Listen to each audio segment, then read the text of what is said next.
Welcome to Nasdaq Trade Talks. I'm your host, Jill Malandrino, global markets reporter at Nasdaq. Joining me at the market site in Times Square, we have Caleb Silver. He's the editor-in-chief with our friends over at Investopedia, and we're here to talk about investing in the Nasdaq-100 index. Caleb, it's great to have you with us. As always, before we get into the NDX, let's learn how an index fund works. Okay.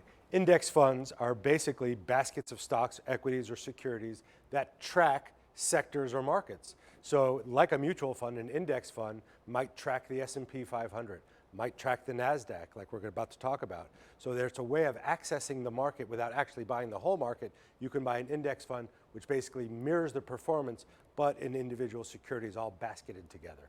Have we seen growth because of the active versus passive debate? It seems as if a lot more flows are going into passive management. Yeah, I mean, active management is still a $20 trillion industry.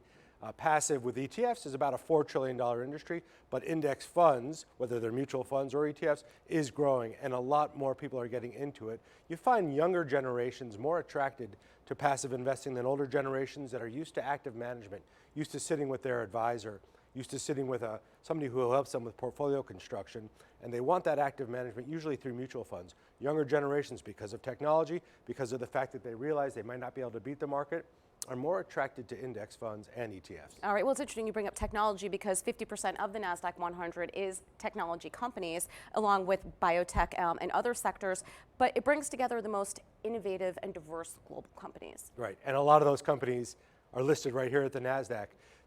What it doesn't have is the financial companies and financial services companies. They don't live in the Nasdaq-100. You do find the biggest tech companies and the most innovative and some of the newer ones as well, but you do have legacy companies like a Microsoft in there, and it is what we call cap weighted, though slightly adjusted, in that the biggest companies have the most weight inside the index. So when you see the Nasdaq-100 moving, sometimes it's because of some of the biggest companies in there are having some of the biggest moves. Let's say one exposure to this, and I might not be familiar with indexing funds and investments, and we can get into that down the line when you're back with me, but the Invesco QQQ ETF, you can get that same exposure, but with something that might be more recognizable via an ETF. Right. The QQQ, it's issued by Invesco, is the access point for the Nasdaq-100 if you're going to buy an ETF. If you want to track the Nasdaq-100, it's the Qs. And the Qs is one of the biggest ETFs out there. It's also been around for quite a while. It's attracted a lot of investor attention. It's the right way if you're looking to access it in an affordable way to access the 100 right through that ETF. But there's other ones that do it as well. The Qs is definitely the biggest. All right, Caleb, thank you so much as always for joining us at MarketSite.